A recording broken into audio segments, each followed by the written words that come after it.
17 जुलाई 1975 जब आपातकाल अपनी उरूज पर था, तब जोधपुर के चित्रा सिनेमा के सामने एक युवा पुलिस के सामने अपनी गिरफ्तारी देने की तैयारी कर रहा था।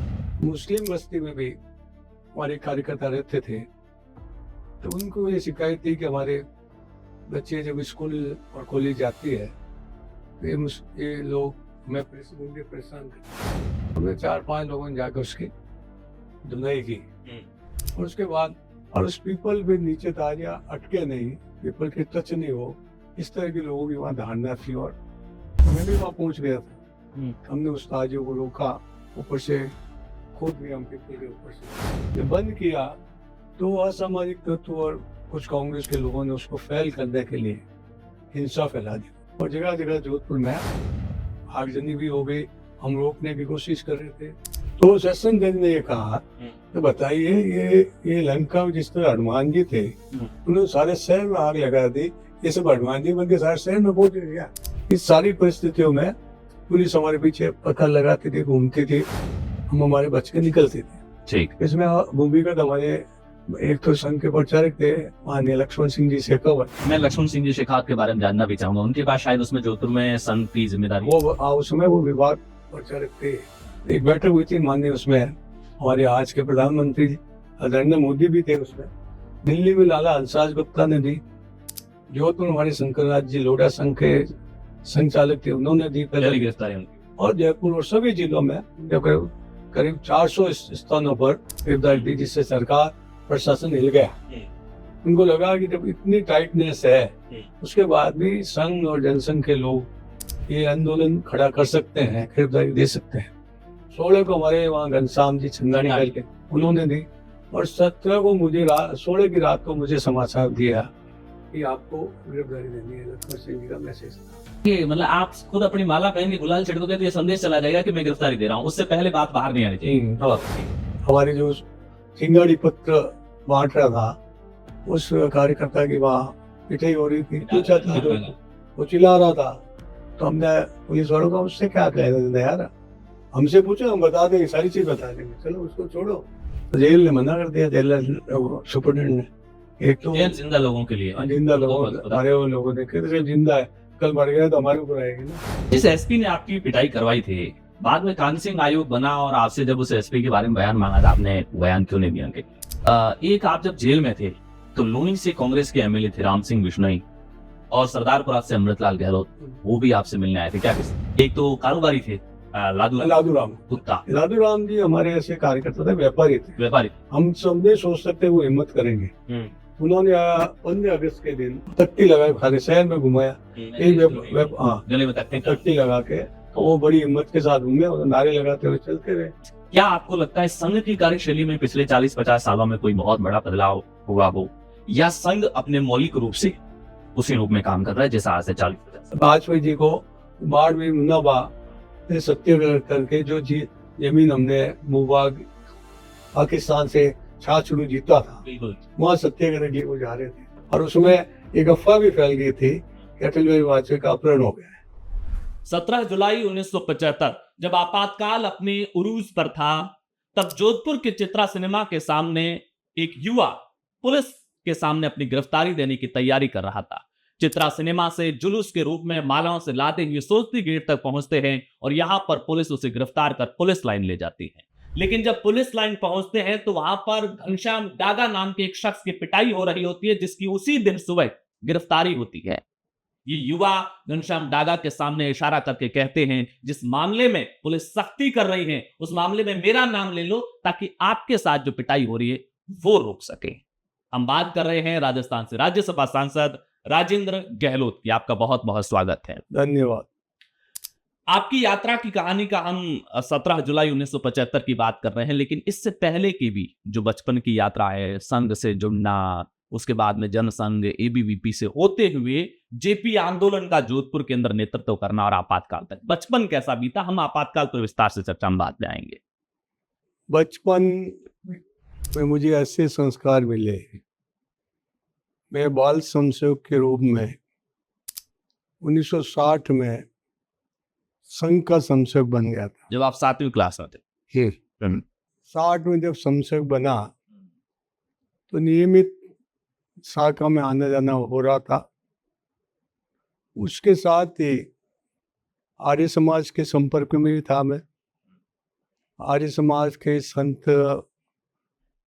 साधु जो भी आते थे उनसे प्रवचन सुनता था और धीरे धीरे ऐसा लगा कि संघ में मुझे ऐसे मनीषी प्रचारक मिले जिन्होंने मेरा जीवन बदल दिया। संघ में पहली किन से मुलाकात या आदर्श के रूप में आपको याददाश्त है? मैं संघ में आदर्श के रूप में सरदेव आदरणीय किशन भैया जी को याद करता हूँ। उन्होंने मुझे समसक के नाते मुझे हर दृष्टि से संस्कारित किया और मुझे उन्होंने आगे बढ़ाया। उसमें उनके पास क्या दायित्व था? वो उस समय जिला प्रचारक थे, बाद में वो विभाग प्रचारक, प्रांतीय प्रचारक, क्षेत्रीय प्रचारक और एक अंतिम समय तक राष्ट्र सेवा के लिए वो समर्पित रहे। ठीक है, फिर आप आरएसएस से जनसंघ से जुड़े। मैं जब संघ में संसद के रूप में अनेक गतिविधियों में और बौद्धिक सुनता था, उन बीच में चीन का हमला हुआ था देश पे। चीन के हमले के समय विद्यार्थी परिषद के अनेक ऐसे कार्यक्रम थे, उनमें मैं भाग लिया। उन दिनों में जोधपुर में प्रांतीय जनसंघ का अधिवेशन हुआ 1963 में। इस अधिवेशन में माननीय भैरव सिंह जी शेखावत प्रदेश अध्यक्ष बने थे और माननीय अटल जी, अडवाणी जी, नानाजी देशमुख, अनेक नेताओं से उसमें संपर्क में आने का मौका मिला और उसमें पंडित दीनदयाल उपाध्याय जी से भी संपर्क में आने का एक सौभाग्य मुझे मिला, उनसे मिलने का। इस बीच में जोधपुर शहर में अनेकों ऐसे स्थान थे जहाँ कभी कभी गुंडागिर्दी होती थी और हमारे जो विभाजन के बाद जो शरणार्थी आए थे उन परिवार के लोग भी हमारे काफी समर्थक थे। वो विभिन्न क्षेत्रों में रहते थे, तो एक मुस्लिम बस्ती में भी हमारे कार्यकर्ता रहते थे।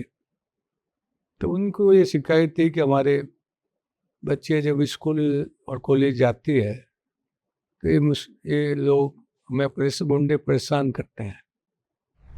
तो हमने कहा, एक दिन हमने प्रोग्राम बनाया। वहाँ एक सिनेमा था, कृष्ण कंटालिया सिनेमा। कृष्ण कंटालिया सिनेमा। उसके बाद वो बैठे थे, गुंडागिर्दी करते थे और लोगों को परेशान करते थे। तो हमने 4-5 लोगों ने जाकर उसकी धुनाई की और उसके बाद उस एरिया में, उस समय आप 15 साल के होंगे? हाँ, उस समय एरिया में शांति हो गई। अच्छा। जब शांति हो गई तो लोगों ने कहा ठीक है ये। और उसके बाद 65 में जोधपुर में ताजिए निकलते थे। बिल्कुल। जब ताजिए निकलते थे तो सारे शहर में अव्यवस्था हो जाते थे। को टेलीफोन के तार खोल लिए जाते थे, बिजली के बिकाए गए तार खोल लिए जाते थे। बाजार में रात को भी निकलता था, दिन में भी निकलता था। तो 24 घंटे 36 घंटे लोग बड़े परेशान होते थे। उसके बीच में एक हमारा मानक चौक में पीपल आता था और उस पीपल पे नीचे ताजिया अटके नहीं, पीपल के टच नहीं हो, इस तरह के लोगों की वहाँ धारणा थी। और तो मैं भी वहाँ पहुँच गया था। तो हमने उस ताजियों को रोका, ऊपर से कूद गए हम पीपल के ऊपर से। और उस समय से भी हमें वहाँ बहुत अल्लाह गुल्ला हुआ। कई दिनों तक ये चर्चा चली, गिरफ्तारी भी हुई, छोड़ा भी गया हमको लोगों के दबाव में। फिर है ना वहाँ ताजिया बंद हो गया। उसके बाद लगातार इस तरह की भी घटनाएं होती थी। उन घटनाओं में सरकार के विरुद्ध जब भी कोई प्रदर्शन होता था, एक रुचि थी उस प्रदर्शन में। महंगाई के विरोध में प्रदर्शन होता था, राशन कम मिल रहा है उसके लिए होता था, उसमें राशन की समस्या थी, पानी की समस्या थी। इन समस्याओं को लेकर हम संघर्ष करते रहे और इस संघर्ष के बाद धीरे धीरे हम जब 72 में हमें जनसंघ में रुचि लेने लगे और 65 में जब मैं संघ का प्रथम वर्ष शिक्षण मैंने किया, ऐसे संघ के कितने साल कर रखे हम देखते हैं वैसे? प्रथम मैंने किया था 66 में। 66 ही। जब वहाँ कई अपने बौद्धिक हुए थे, वहाँ भी पंडित दीनदयाल उपाध्याय जी से मिलने का अवसर मिला। और उसके बाद उन दिनों में युवा जनसंघ की स्थापना हुई थी, बिल्कुल, प्रदेश स्तर पर, राष्ट्रीय स्तर पर, और नानाजी देशमुख उसको देखते थे। तो मुझे भी जब वहाँ लगा तो मुझे भी ये जिम्मेवारी दी गई कि युवा जनसंघ में आप काम करो। ठीक है। उस क्योंकि मैंने ओटीसी से संघ शिक्षा, ओटीसी हम कहते हैं संघ शिक्षण वर्ग को, प्रथम वर्ष करने के बाद जो परिवार वाले नाराज थे तो हमें रोजगार के लिए कुछ करना था। हमें आदर्श विद्या मंदिर, जो हमारी संघ विद्या भारती का संस्थान है, उसमें मैं शिक्षक के रूप में मैंने काम शुरू किया। संघ कार्यालय रहता था। अच्छा। इस बीच में फिर परिवार वालों से साथ बातचीत हो गई वापस कि मैंने कुछ दिनों में अपना व्यवसाय किया। संघ का काम करता रहा, लगा था संघ के विस्तार के लिए। पारिवारिक बैकग्राउंड और पारिवारिक उस समय के माहौल के बारे में अगर थोड़ा बताएं, किस तरह का माहौल था आपके परिवार का? परिवार माहौल अच्छा था हमारे। हम 5 भाई थे, सबसे छोटा मैं था। वो अच्छे सरकारी पद पे थे। पिताजी का स्वर्गवास 62 में हो गया था, तो उनको उनका पूरा स्नेह अपने पिता तुल्य में मिलता था। ये मुझे किसी चीज़ की कमी नहीं थी। और मेरा नंदियाल परिवार भी राजनीति में सक्रिय था। कहाँ है नंदियाल? जोधपुर में, जोधपुर में था। माधव सिंह जी कछुआ तो वो थे, वो भी एमएलए भी रहे वहाँ के। इसलिए अमृतलाल 77 में बाद में एमएलए बने। हाँ, मामा के लिए आपने सरदारपुरा सीट चुनी। ओके, हाँ। तो उसके बाद मैं उस समय सोजत में चुनाव लड़ा। फिर इमरजेंसी का दौर जब शुरू हुआ तो इमरजेंसी में जब मॉर्निंग में हमारे घर कुछ पुलिस के लोग पूछने के लिए आए थे, तो मैं घर से मॉर्निंग में जल्दी निकल गया था। और मैंने कहा दिन के बाद मैं वापस आया जब पता लगा। मैं आपातकाल से पहले एक आपको जेपी आंदोलन का किस्सा सुनना चाहूंगा, जिसमें आप पर एक साथ 27 मुकदमे दर्ज हुए। 43 हुए थे। 43। ओके। क्या हुआ? अब जब देश भर में 71 में इंदिरा गांधी को भारी बहुमत मिला, गरीबी हटाओ के नाम पर, और उसके कारण बांग्लादेश की विजय का कारण भी था। और इस कारण लोगों ने विश्वास किया गरीबी तो हटी नहीं, बेकारी, बेरोजगारी, भ्रष्टाचार बढ़ता चला गया। जब भ्रष्टाचार बढ़ा और तो सारे देश के अंदर एक वातावरण बना। इस तरह की अलग अलग विद्यार्थी परिषद के माध्यम से भी मीटिंगें हुई, युवा जनसंघ के नाम से भी युवाओं को हमने संगठित करने का प्रयास किया। उस बीच में गुजरात के अंदर नवनिर्माण समिति का आंदोलन प्रारंभ हुआ। उसका वो सफल आंदोलन रहा। सरकार भंग हुई और वहाँ कांग्रेस की हार हुई। इसके साथ बिहार से संपूर्ण क्रांति आंदोलन प्रारंभ हुआ। संपूर्ण क्रांति आंदोलन सारे देश में फैला। राजस्थान में मुझे संपूर्ण क्रांति आंदोलन का संयोजक बनाया गया। जयप्रकाश जी के साथ मिलना भी हुआ और इसके साथ साथ नानाजी देशमुख इस काम को देख रहे थे। तो पूरे देश के अंदर ये माहौल बना था। तो जोधपुर में भी हमने 2 अक्टूबर के दिन 1974 2 अक्टूबर हमने बंद किया। जब बंद किया तो असामाजिक तत्व और कुछ कांग्रेस के लोगों ने उसको फैल करने के लिए हिंसा फैला दी और जगह जगह जोधपुर में आगजनी भी हो गई। हम रोकने की कोशिश कर रहे थे परंतु असामाजिक तत्वों का पेट ये चढ़ गया और 3 दिन तक ये चला। 3 दिन तक जोधपुर चलता रहा। तो उसके बाद हम लोगों को अरेस्ट हुई।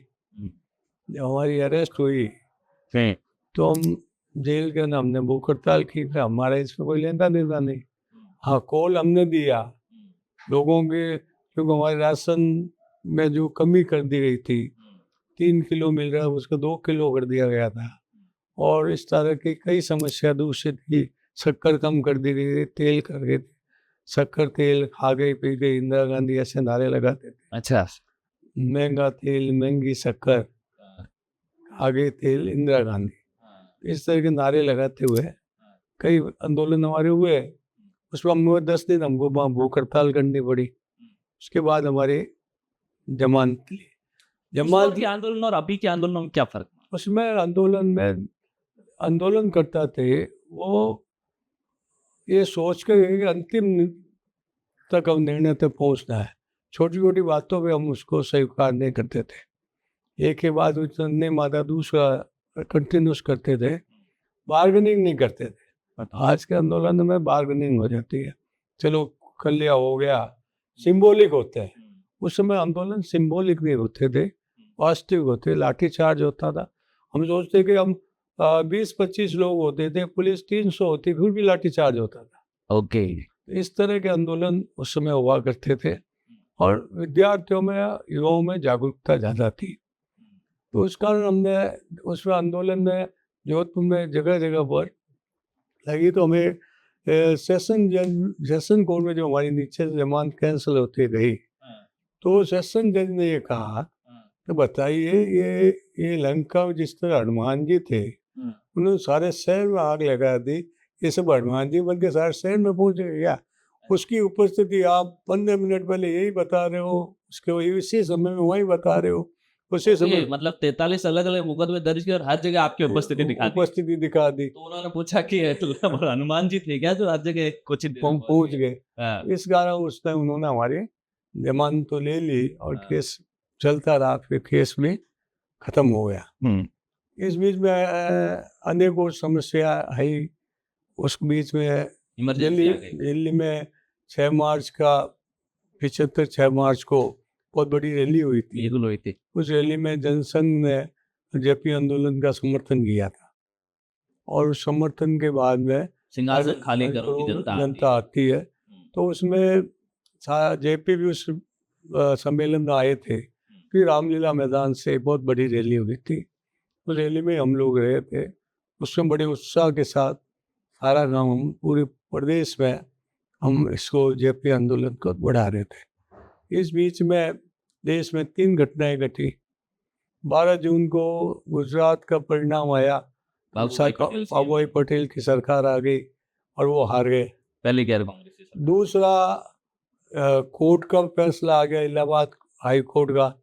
नारायण सिंह जी ने इस तरह की चुनाव याचिका की थी जिसमें कहा था सरकारी मशीनरी का उपयोग और भ्रष्टाचार हुआ है।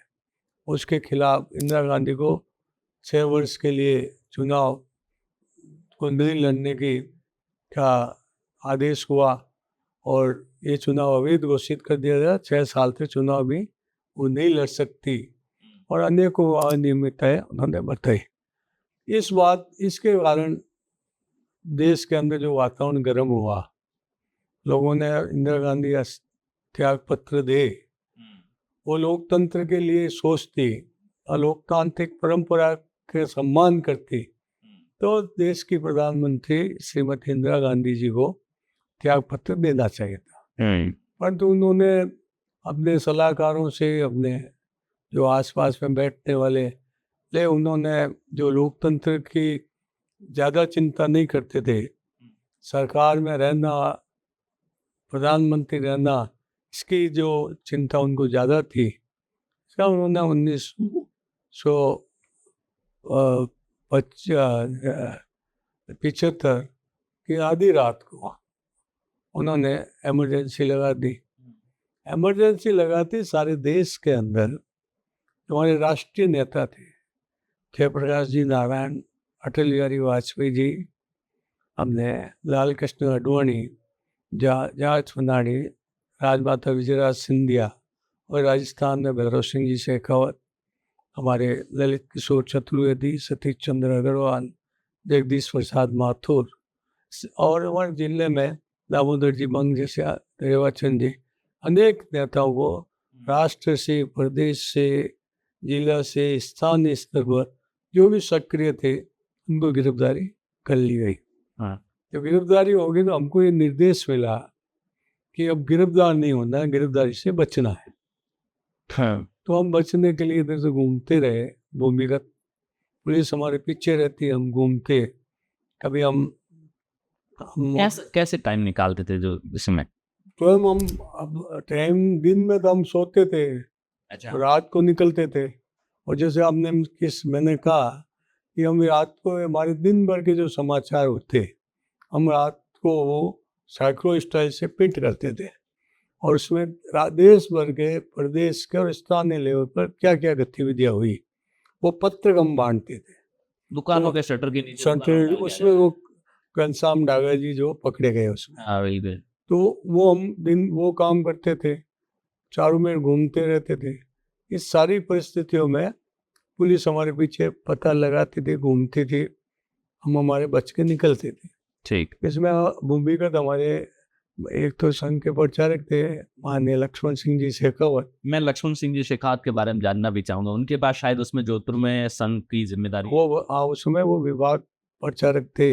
हाँ। और उन्होंने वो सारे आंदोलन को, कहाँ के रहने वाले थे वो झुंझुनू साइड। ठीक। टाई के थे वो। हाँ। तो झुंझुनू साइड के थे, उनके भाई भी प्रचारक थे। तो वो सारी देख रहे थे वहाँ। उनके साथ हमारे जनसंघ के हीराचंद जी बोहरा थे, वो देखते थे। बाकी सारे नेता करीब करीब जेलों में चले गए थे और मैं उनके साथ देखता था। उसमें माननीय सुंदर जी भंडारी भी प्रवास में आते थे, उनका भी हम बैठकें करवाते थे। उनको एक जिले से दूसरे जिले में मोटरसाइकिल पे ही ले जाते थे, अलग अलग रास्ते में से ले जाते थे और गुजरात तक लेके चले। एक से दूसरे व्यक्ति तक संदेशा कैसे पहुंचाते थे उसमें? संदेशा के लिए हमारे कार्यकर्ता आपस में सब जगह थे। एक को पहुंचाते थे, आगे से आगे वो पहुंचाता था। तो आगे से कहते हैं एक के बाद 10, 5 को वो पहुंचाते, 5 के बाद वो 5 को पहुंचाते। कोई प्राइवेट मैसेज डिलीवर करना होता? नहीं, प्राइवेट सब प्राइवेट ही थे उसमें, सारा मैसेज और प्राइवेट है तो उसका अलग तरीका था। उसको अलग अलग तरीके से अलग अलग लोग थे उसमें। फिर आप गुजरात भी गए? वहाँ पालनपुर गया, गुजरात एक बैठक हुई थी माननीय, उसमें हमारे आज के प्रधानमंत्री नरेंद्र मोदी भी थे उसमें बैठक में। ओके, आपातकाल के दौरान आप मुलाकात हुई उसमें हुई थी, उस समय भी वो थे वहाँ। उसके बाद उस समय क्या जिम्मेदारी थी उनकी? वहाँ की जिम्मेवारी पहले नवनिर्माण समिति में थे, संघ की जिम्मेवारी थी, उसमें सारे इस आंदोलन को भूमिगत है कि उन्होंने पूरा किया, सामग्री बांटने, सारा काम उन्होंने भूमिगत करके किया। तो उस समय ये तय हुआ था कि 25 जून को इमरजेंसी लगी, 15 जून को देश भर में भय मिटाओ। 15 जुलाई को एक सत्याग्रह शुरू होगा, क्योंकि देश में ऐसा वातावरण बन गया था भय और डर का कि लोग कोई बोलते नहीं थे। लोगों के मन में गुस्सा था तो हम भगते भगते पुलिस हमारे पीछे होते, हम किसी घर में घुस जाते, कहते यानी जनसंघ का, तो हमको छुपा लेते थे, मैं खाना भी खिलाते थे, पूछते भी थे और पुलिस को भगा देते थे। इसलिए लोगों के मन में था कि कुछ कोई करे, कुछ बोले कोई तो लोग पीछे खड़े हो जाएंगे। तो ये आंदोलन के रूपरेखा जब बनी तो ये तय हुआ कि 15 जुलाई को देश के प्रत्येक जिला हेडक्वार्टर पर एक व्यक्ति अपनी गिरफ्तारी देगा, अकेला आएगा, नारे लगाएगा और अपनी गिरफ्तारी देगा।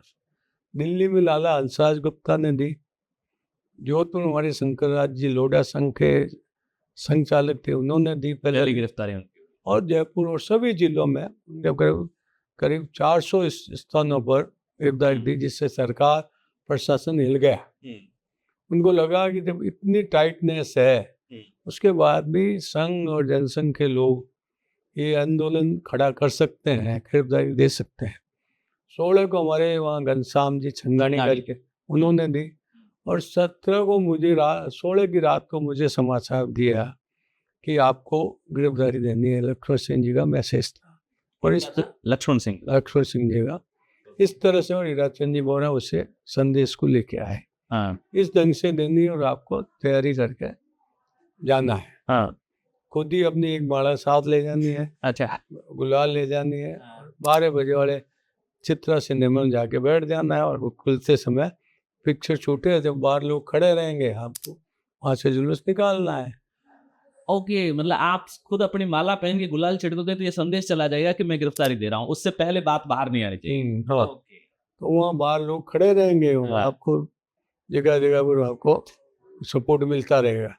वहाँ से 1.5-2 किलोमीटर सोस्ती गेट है, मेन बाजार से नारे लगाते हुए मैंने ये देखा, लोगों जब नारे लगा रहे थे तो लोगों को ये लग रहा था कि अन्याय के खिलाफ कोई बोलने वाला है।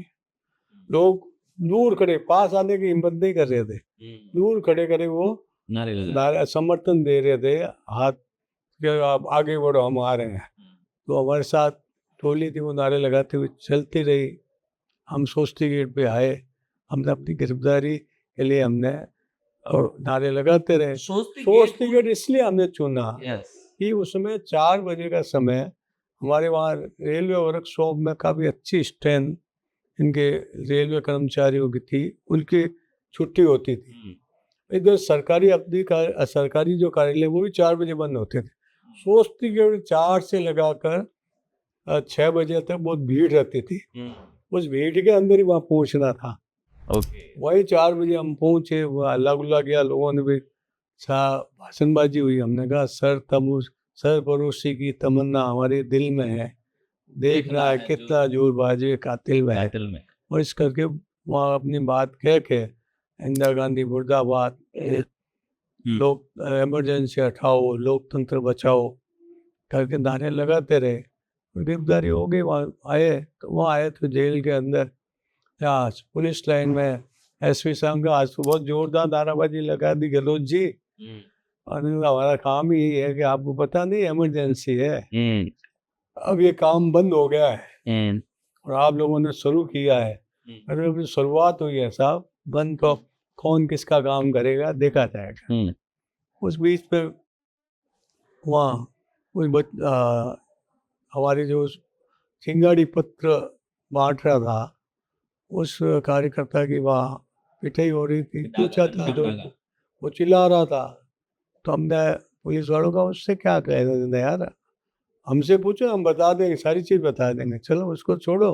तो उन्होंने एसपी साहब का ले लो भैया, इनको भी पता करो क्या है।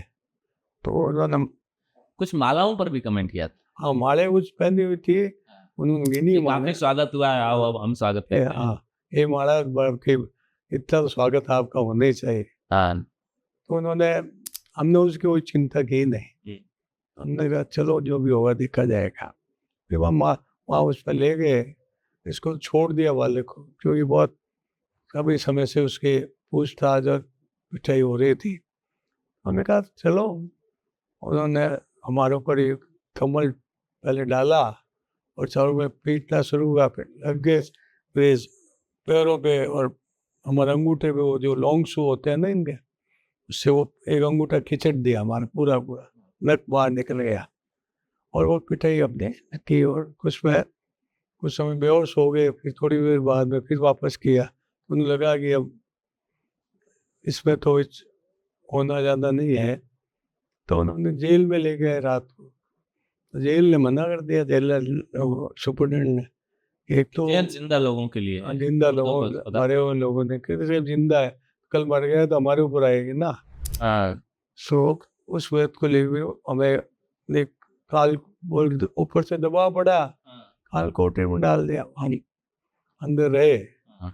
तो उसमें जो हमारी कैदियों ने हमारी मदद की, कैदियों ने हमारे जो मिसा के बंदे सारे नेता थे, उनको आगे कहा कि आपका वो इंतजार भी कर रहे थे, अभी तक क्यों नहीं आए। तो वो उनको कहा, तो उनका वो वहाँ है, तो उन्होंने रात भर हल्ला मचा के फिर रात को हमें वहाँ से निकाल के बैरक के अंदर लाए और वहाँ पे इलाज ये चला 2 महीने तक। और ये उसके बाद लोगों ने हमारे जिस एसपी ने आपकी पिटाई करवाई थी, बाद में कान सिंह आयोग बना और आपसे जब उस एसपी के बारे में बयान मांगा था, आपने बयान क्यों नहीं दिया? नहीं मैंने इससे कहा कि छोड़ो। नहीं हमने नहीं कहा छोड़ने का। अच्छा। उस समय मेन तो जो एसपी एडिशनल एसपी था, नया था, उसमें वो थे। और उनके बाद भैरव सिंह जी ने हमें कहा कि यूथ आदमी है, अब आपके ऊपर है इसको बचाना। मानने वाला तो पुलिस लाइन वाले थे, एसपी तो था, एडिशनल एसपी था, ट्रेनिंग में था उसका, तो वो खड़ा था, तो वो पचली था और उसने वहाँ गिरफ्तारी करते समय की, तो वही दाम याद रहा। और नहीं वो डायरेक्शन देता रहा, पर उन मारने वाले जो सीआई और जो थे द्वारा हमने बयान दिए पूरे। मारने वो कान से आयोग चला गया इधर, मतलब सरकार बदल गई, सारा कुछ खत्म इसी में सरकार उससे हमें उनको उसको बारे में ज्यादा। फिर 77 में आपातकाल हटा, आप बाहर आए, जनता पार्टी की सरकार बनी। चुनाव के दिनों में हमने बहुत मेहनत की। हम जगह जगह पहले शुरू में तो कोई हमें जब तक नॉमिनेशन नहीं हुआ, विड्रॉल नहीं हुआ, तब तक तो लोग हमारे साथ आए थे। जो विड्रॉल हुआ, पहली आम सभा हमारी भैरव सिंह जी की हुई घंटाघर में, तो जो जमूल आया, भीड़ आई। किस चुनाव की बात कर रहे हैं आप? 77 वाले। 77 तो आपने सोचा से नहीं? नहीं पहले चुनाव 70 मार्च में हुआ था, एमपी का चुनाव। ओके, एमपी के चुनाव पहले। हाँ, एमपी चुनाव में जब शुरू में तो लोग हमारे साथ जुड़े नहीं, हम घूमते रहे कैंडिडेट से और ये सारी बात करते हुए, फिर हमारे कैंडिडेट के बाद में नॉमिनेशन हुआ, नॉमिनेशन समय भी लोग हमारे साथ जुड़े नहीं। कि विड्रॉल हो गया, विड्रॉल के बाद पहली आम सभा हमने घंटाघर में तय की भैरव सिंह जी शेखावत की। उसमें मैं भी था भैरव सिंह जी के साथ। उस आम सभा में लोग हमारे जो जिस तरह से जुड़े, उससे हमें लगा कि लोग हमारे साथ हो गए, तन मन धन से उन्होंने। आपने पहला चुनाव कब लड़ा? मैंने 77 में लड़ा, सोजत से विधानसभा का। 80 लड़ा, फिर 90 और 93। 80 भी वही लड़ा, 90 और पिछले चुनाव बाद में वहाँ लड़े। ओके, फिर 90 और 93 में आप सरदारपुरा से विधायक बने, भैरव सिंह शेखावत सरकार में आप मंत्री भी बने, पीएचडी और जनसंपर्क मंत्री रहे। भैरव सिंह शेखावत की सरकार देखी आपने, उससे पहले की दूसरी पार्ट भैरव सिंह शेखावत का 77 से 80 वाला कार्यकाल भी देखा, वसुंधरा राजे का कार्यकाल देखा, और आज भजनलाल शर्मा सरकार भी देख रहे हैं। सरकारों की कार्यशैली में आप मोटे तौर पर कैसा किसी देखिए, पहले जो सरकार, पहले समस्या ज्यादा थी, लोकतंत्र परिपक्व हो रहा था। उस समय अनेकों समस्या प्रदेश की थी, उन समस्याओं के समाधान भी, बजट की भी कमी थी, और उसके कारण जो भी काम जो हुए, बड़े बड़े काम शुरू हो गए थे, उन कामों को पूर्ण हो गए। और धीरे धीरे अब जो है, अब प्रशासन व्यवस्थित चलाने का है, और उसमें जो छोटी मोटी रह गई समस्या, उसके समाधान में अपना प्रयास, सब अपने शासन में अच्छा प्रयास कर रहे हैं। 7 मिनट का और समय लूंगा। एक, आप जब जेल में थे तो लूणी से कांग्रेस के एमएलए थे राम सिंह बिश्नोई, और सरदारपुरा से अमृतलाल गहलोत, वो भी आपसे मिलने आए थे क्या? किस नहीं, वो आए थे जब मांग उठी थी, हमारी पिटाई हुई थी ना, उसके दूसरे दिन ही आए थे। हाँ। तो उन्होंने पता किया था आके जेल में मिल, और उनको बताया दिया गया था, ठीक है। पिटाई के बाद में जब ये खबरें लोगों के बीच पहुंची थी, क्या भीड़ इकट्ठा हुई थी जेल में? उनने जेपी में महिलाओं में आक्रोश हुआ था, कलेक्टर के सामने लोग गए थे। उन बीच में ये लोग भी हमारे उसमें सहयोग किया था, उन्होंने पता किया था क्या है क्या नहीं है, इनके बाद फिर गए थे, हम जानकारी पूरी देंगे क्या है। जब ये आपसे मिलकर के बाहर भीड़ के बीच में आए और कहा कि इस तरह, भीड़ के बीच नहीं आए थे, मिलके चले गए, और परिवार वालों को, और जो हमारे इनसे नजदीक, अमृतलाल जी तो हमारे परिवार के थे, उन्होंने आके बताया कि वो ठीक ठाक, ऐसी कोई बात नहीं है। क्यों अफवाह भी उड़ी थी कि पता नहीं जिंदा है? वो अब उनका अब इलाज हो रहा है, ठीक ठीक है बस। आपका केस जिन भगवती प्रसाद शर्मा ने लड़ा था, उन्होंने नहीं लड़ा मेरे तो? को। नरपत मल लोढ़ा नहीं लड़ा। अच्छा, जिन वकीलों की लिस्ट में नाम था उनका भी नाम था तो वकीलों की लिस्ट में था। हाँ, मेन केस हमारा नरपत मल जी लोढ़ा जो ये लोढ़ा था। और कुछ चेहरे हैं जो इनसे जुड़े हुए थे, उनके बारे में अगर आप कुछ किस्से हमको बता सके। एक तो कारोबारी थे लादू राम गुप्ता, लादू राम जी हमारे ऐसे कार्यकर्ता थे, व्यापारी थे। व्यापारी। हम सब नहीं सोच सकते वो हिम्मत करेंगे। उन्होंने 15 अगस्त के दिन उनको कहा गया था कि 15 अगस्त में भारत माता की जय लगाने आओ। जब पूरा कार्यक्रम चलने वाला था, जनगण होने वाला, उसके बीच में वो आके उन्होंने भारत माता की जय माइक ले लिया, नारेबाजी करके दे। उनको पुलिस ने पकड़ लिया, उसको कहा तुम देशद्रोही हो करके उनकी तख्ती लगा के सारे शहर में घुमाया। हाँ, गले में तख्ती लगा के तो वो बड़ी हिम्मत के साथ घूमे और नारे लगाते हुए चलते रहे कि भारत माता की जय बोलना देशद्रोही है तो मैं देशद्रोही हूँ। और इस तरह से वो करके उनको भी जेल में रखा गया, विषा में रहे। एक दामोदर बंग थे, वो तो शुरू में जो अपनी दुकान खोलते समय दुकान खोलते समय उनको अरेस्ट कर लिया था और अंतिम समय तक वो जेल में रहे। और बाद में आने वाले हमारे यूआईटी के चेयरमैन भी बने और अच्छे वो हमारे स्थानीय जिला के बड़े नेता। आप संघ के पुराने कार्यकर्ता रहे हैं। एक मेरा आखिरी सवाल, क्या आपको लगता है संघ की कार्यशैली में पिछले 40-50 सालों में कोई बहुत बड़ा बदलाव हुआ हो, या संघ अपने मौलिक रूप से उसी रूप में काम कर रहा है जैसा आज से 40-50 साल? संघ अपने मौलिक रूप से काम कर रहा है।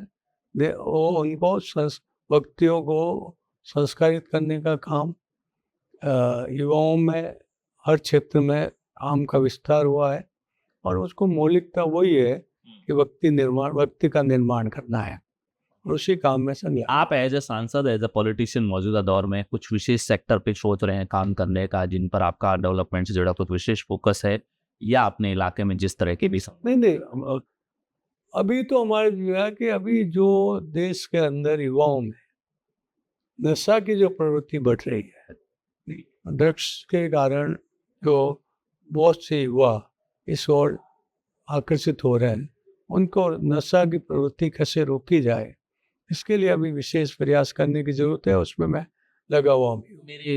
मैं वैसे तो इंटरव्यू क्लोज करने वाला था, लेकिन सामने नजर पड़ गई अटल बिहारी वाजपेयी जी के साथ आपकी तस्वीर। अटल बिहारी वाजपेयी जी से जुड़ी अगर कोई आप स्पेशल याद बता सके। नहीं, वाजपेयी जी का मुझे बहुत, मेरे ऊपर पहली बार मुलाकात कब हुई थी? वाजपेयी मैंने कहा ना 63 में जोधपुर में। उसके बाद ये बहुत बड़ा 71 में एक सत्याग्रह शुरू हुआ था, ये शिमला समझौता के बाद। समझौता में वाजपेयी जी को बाढ़ में मुनाबा सत्याग्रह करके जो जमीन हमने भूभाग पाकिस्तान से छाछड़ू जीता था, वहाँ सत्याग्रह के लिए वो जा रहे थे, तो जोधपुर में उनके साथ गया था। किस साल की बात है ये? 71 में शिमला समझौता के बाद। 72 भी हो सकता है। शिमला समझौता के बाद तुरंत जब छाछड़ू लौटाने का फैसला हुआ तो उसके खिलाफ, और शिमला समझौता में सारा भूभाग लौटाने के लिए हुआ, तो सत्याग्रह तय हुआ था। उस सत्याग्रह में वाजपेयी जी के साथ में 3 दिन, फिर आगे उनके साथ ही ट्रेन में उनके साथ गया था। वो 3 दिन तक वहाँ मुनाबा रेलवे स्टेशन में रहे थे और उसमें एक अफवाह भी फैल गई थी कि अटल बिहारी वाजपेयी का अपहरण हो गया है। अच्छा, तो भैरव सिंह जी उसमें आए वापस, दिल्ली तक अफवाह फैल गई थी, पर ऐसी कोई बात थी नहीं। हम प्लेटफॉर्म पे हमेशा घूमते थे, आराम से उनसे चर्चा। कम्युनिकेशन के साधन थे नहीं, आप 3 दिन जाके मुनाबा बैठ जाएंगे तो ऐसे ही अफवाह बढ़ेगी। तो फिर वो प्रदर्शन भी हो रहा था, उसके लिए पूरा रिकॉर्ड भी है मेरे पास, अभी आपको दूंगा। जो उस समय जुलूस उन्होंने निकाला था, मेरे अंदर है उसमें, इस तरह का वो मैं कह रहा। चलिए, आज मैं इस इंटरव्यू को एक अपनी आखिरी बात कह करके यहीं समाप्त करूंगा, क्योंकि अब से कुछ ही देर में पार्लियामेंट शुरू होने वाली है और आपको हाउस भी पहुंचना है। मेरी आखिरी जो बात, मैं ये लगभग सबसे इंटरव्यू में ये बात कहता हूँ, नशे को लेकर पश्चिमी राजस्थान में जैसे जैसे इकोनॉमी डेवलप हो रही है, उसके पैरेलल ड्रग्स इकोनॉमी डेवलप हो रही है और ये बेहद गंभीर हालात है, क्योंकि शराब का नशा करता है तो परिवार में लोगों को पता चलता है कि नशा कर रहा है, लेकिन ड्रग्स जैसी चीजें आपके परिवार में भी कोई नशा कर रहा हो, आर्थिक रूप से जब तक पूरी तरह से तबाह नहीं हो जाता है तब तक परिवार में किसी को पता नहीं चलता है।